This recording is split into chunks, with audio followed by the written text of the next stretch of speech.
Hello YouTube, Caleb from Naked Gaming here today with another E4 video, and today we've actually got a new series I'm starting called something like E4 Nation Guide or something like that.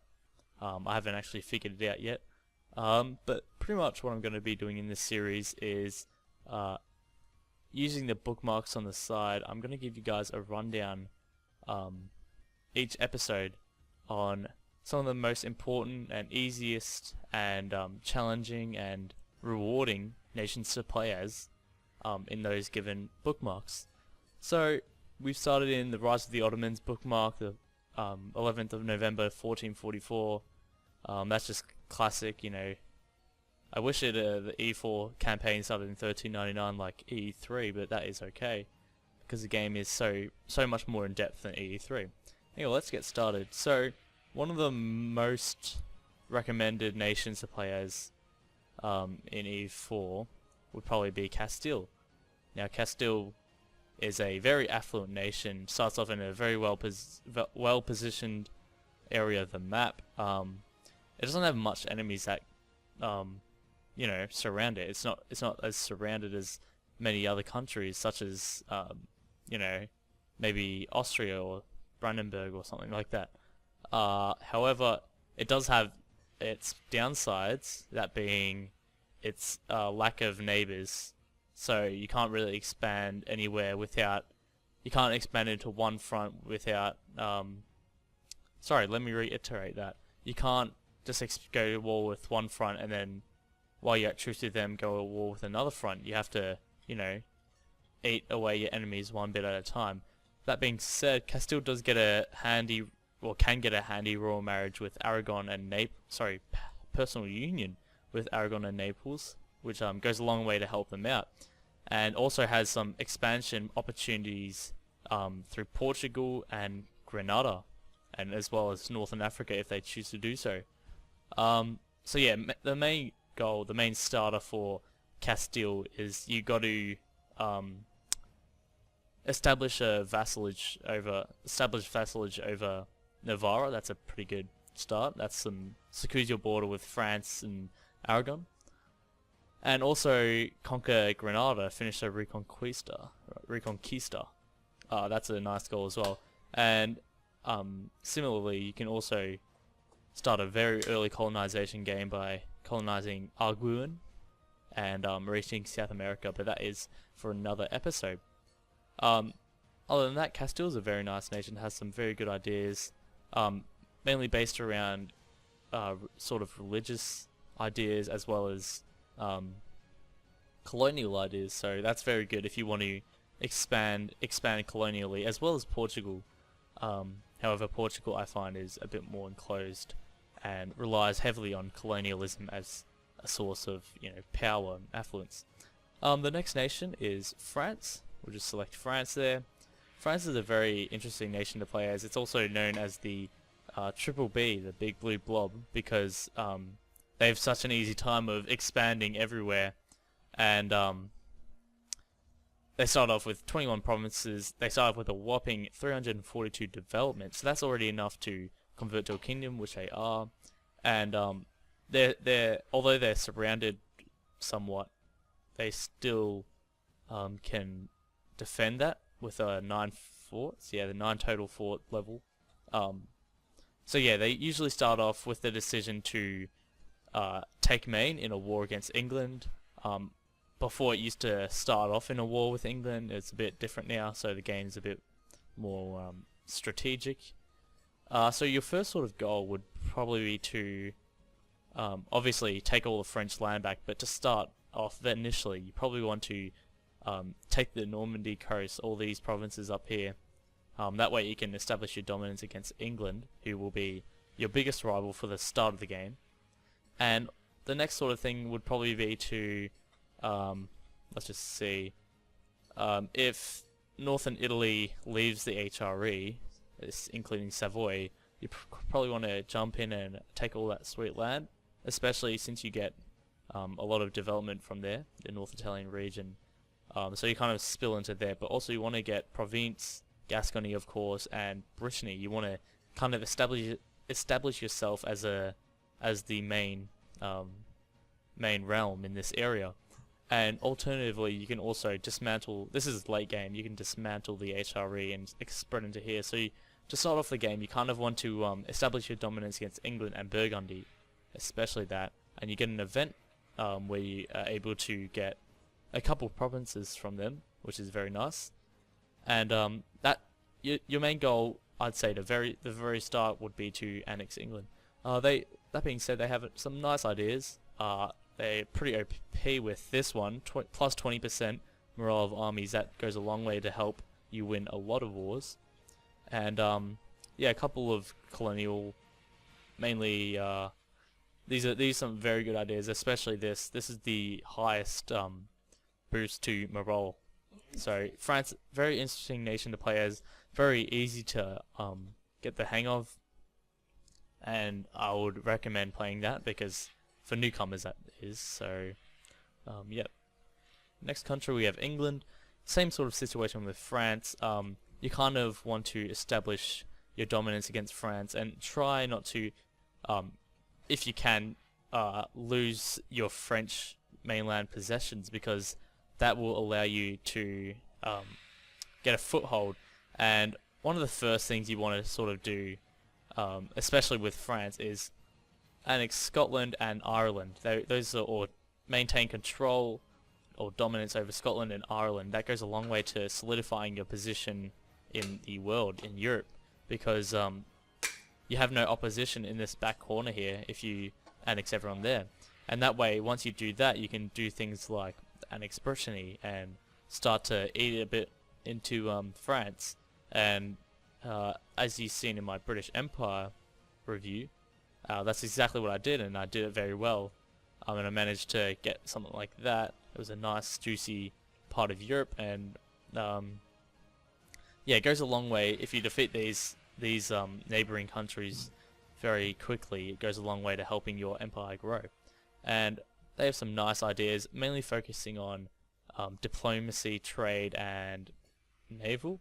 So as you can see, sailor recovery speed, heavy ship combat ability. So pretty much England has the most OP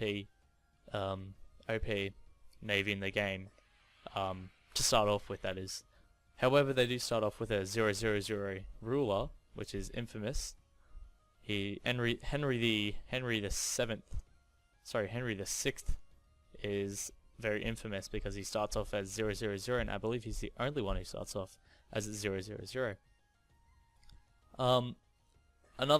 Before I go to the next country, another possible expansion route I would like to do one day is go to Norway. Norway's a very interesting. Obviously, you need Orkney from Norway to form Great Britain, but I've seen a lot of English empires who spread their country all the way to Norway and managed to get all of Scandinavia. That's a very interesting move. I've never actually seen that myself from me doing it, but I would love to do it. I've never had the opportunity, actually. That's what I meant to say. But anyway, on to the next country, which is Austria.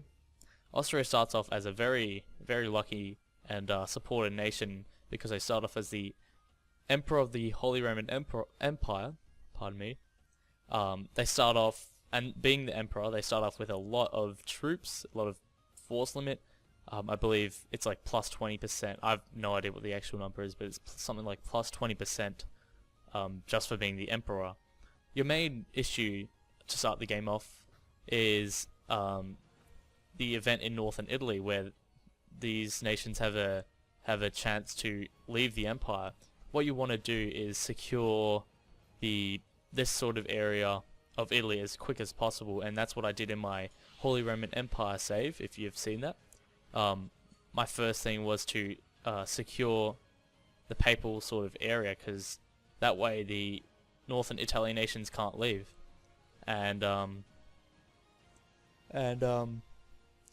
Yeah, so basically you just take this area. It doesn't matter if you get the penalty for Rome. You just have to do that in order to remain relevant in the HRE. Once the religious war comes around, you really got to crack down on these Protestants and stuff, unless you become Protestant yourself, which can be good. That being said, the expansion routes would probably be to obtain a personal union with Bohemia, obtain a personal union with Hungary. They're pretty relatively easy. Maybe not the one with Bohemia, but they're just based on chance either way. Other than that, obviously you can expand into HRE, although I wouldn't. It's a bit too costly, and I would rather do it through the HRE Emperor mechanics. Basically what you want to do is remain the Emperor for as long as you can, and by as long as you can I mean until you can revoke the privilege, and yeah, that's right. Anyway, on to the next country, Hungary. So Hungary is rather surrounded, but it's not surrounded in a sense that countries like Saxony or something is, or Bohemia. It's only got one large neighbor that effectively borders it. If you don't count the Ottomans kind of have one land border, but they can't really reach them effectively.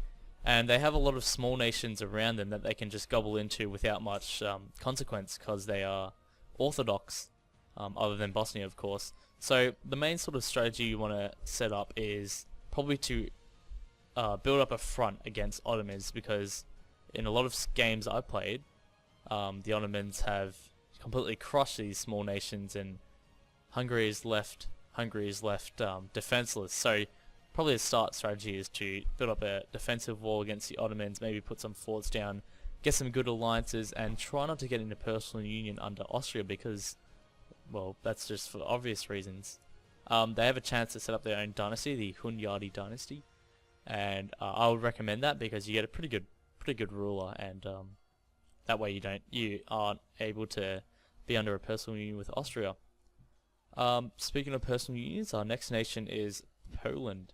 So Poland is a unique nation where they're actually basically guaranteed a personal union every single time with one of the biggest and most powerful nations in the game, Lithuania.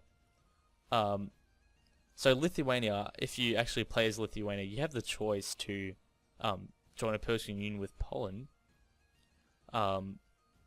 But if the AI is controlling Lithuania, I think it's about a 95 to 5% chance. It's a 95% chance, sorry, that they will actually say yes to that personal union, just for historical reasons. So yeah, you're basically guaranteed a personal union playing as Poland. However, the off chance it does happen where Lithuania says no, which is pretty good if you're not playing as either or of them. So yeah, Poland has some pretty good ideas, mainly to do with, as you can see, infantry combat ability. They also have a plus 15% morale of armies, sort of like France's idea. It's sort of to do with military, and that's pretty good for your mid to late game expansion, where you kind of take in all this. My first route would obviously to be annex your vassal Muscovy, set up the personal union between Lithuania, and get to Danzig as quick as possible, because that way you can get some more trade power here, and you're able to remove the Teutons from this area and just kind of establish yourself as a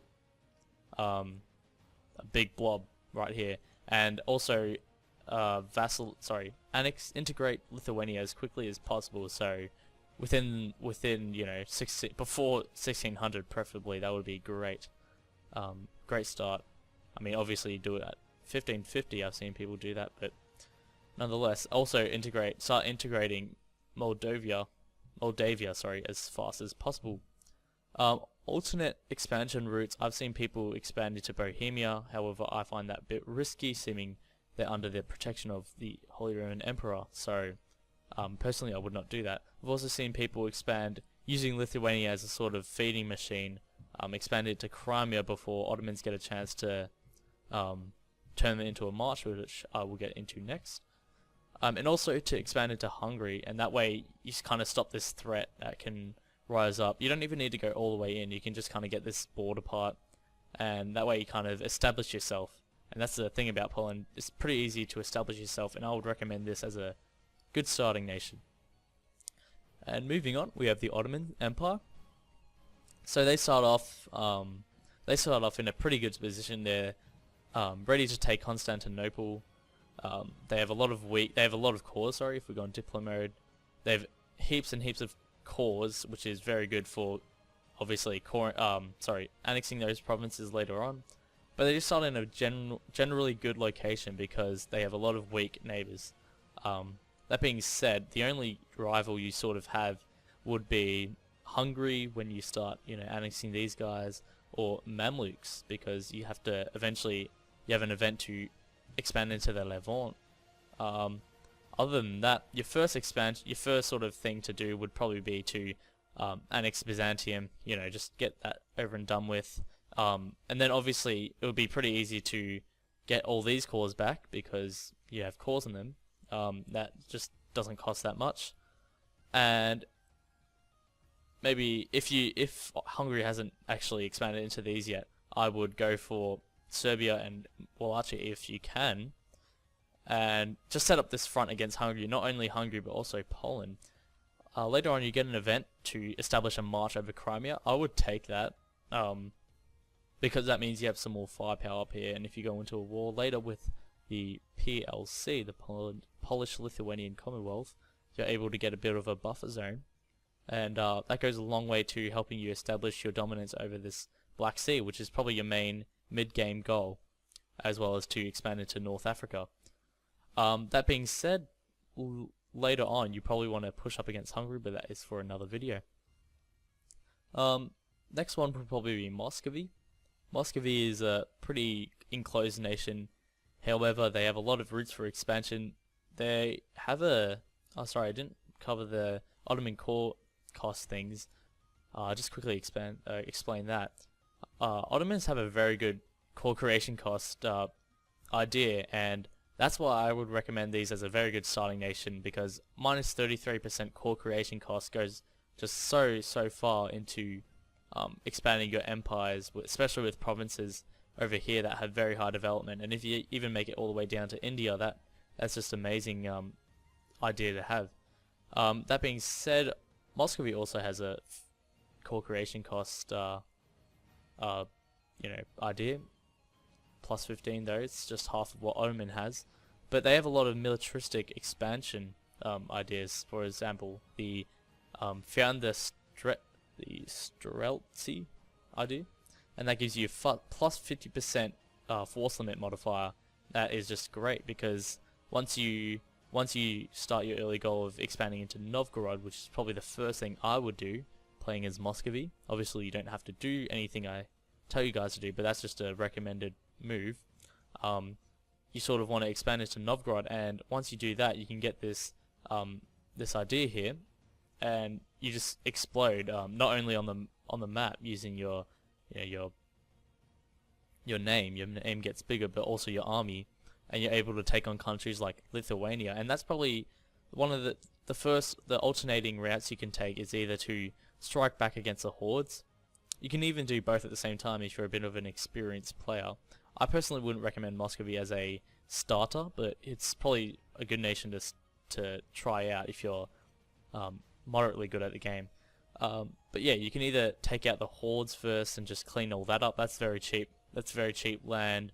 However, it gets a lot of these guys angry, and they can gang up on you pretty easily. Or you can take the route at stabbing Lithuania, and if Poland does not get the personal union over Lithuania, that's even better because they're a lot weaker, unless they get the alliance, of course. But probably weakening this sort of front will go a long way to establishing your eventual dominance in Europe. Another path I've seen people take is taking over Sweden as Muscovy, and that's a nice strategy as well. Sort of same thing as Lithuania, but obviously that's a mid to end game goal. Speaking of Sweden, the next country I would recommend is Denmark. Denmark, in my opinion, doesn't have the greatest, militaristic ideas in terms of militaristic abilities, but naval force limit modifier, that's very good. That's the same sort of thing with Muscovy, except obviously navally. You start off with 2 personal unions, so a bit like Poland, you're kind of guaranteed 2 personal unions. However, Sweden likes to declare independence, so your main goal to start off the game would probably be to hold off the rebellion in Sweden, keep him as your personal puppet, personal union puppet, and obviously just keep him at bay, keep Norway as well at bay, and that way you're able to annex them and get this large amount of land. It's very good development as well. And I did this in one game. I've seen people expand into Novgorod before Muscovy takes them, and get places like Neva, Ingam, and Land, and then expand into north and this sort of Baltic area. And in my game, I never actually finished that game because the game updated, but I managed to get the entire Baltic coast as Denmark. And my income was something over like 20 ducats a month. It was great. It was only like 1550, so a lot of routes you can take. Personally, I wouldn't recommend fighting directly into HRE as any country for that matter, but you can take that route. Obviously, I don't think you can. I think because of your personal unions, you can't join the HRE. That's a bit sad. But Holstein is also your vassal. I forgot to mention that. So integrate Holstein, keep Sweden at bay as well as Norway, and integrate them. And in time, you'll probably become a great power.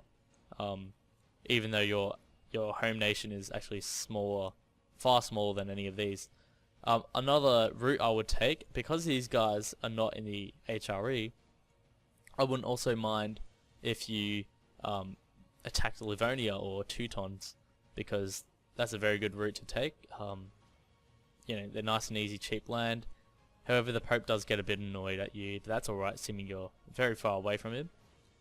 Also, another route, which I've never actually seen done, and this is just an idea off the top of their head, but you can also lay claims on Scotland's land, and if they have some very weak alliances, you're also able to take them out, which is an interesting idea, by starting off at the top, and you're able to create sort of a Viking empire present sort of thing.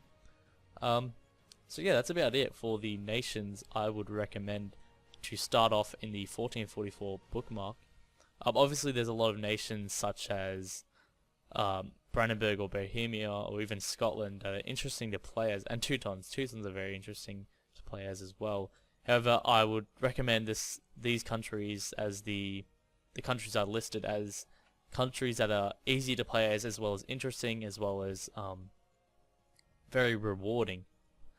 For example, these nations on the coast here, you're able to expand colonially. Colonialism is a very fun game to play in EU4. Except, you know, you kind of can't make a very big presence if you keep focusing on, you know, America and Australia and Asia and stuff like that. But countries like Poland, Hungary, Austria, Ottomans, they're able to expand directly, you know, and that's a very nice thing to do. And you get a lot of income, a lot of manpower. You're able to expand very quickly like that. But colonialism is still a fun game to do. And like, I'm not even saying that Ottomans can't colonize. I've seen it been done before. It's just about your style. If you want to become a colonial Sunni nation, that's a very interesting idea. I've never seen that much, but I haven't seen that much, sorry. But you can do anything you like as these nations, to be honest. These are just my ideas on how to play them. So yeah, I hope you guys enjoyed this video. This is a bit of a trial. I've no idea how this is going to turn out in terms of views, but I'll just pop it up anyway because just testing stuff out. So anyway, thank you for watching. I hope you enjoyed, and I'll see you next episode. Goodbye.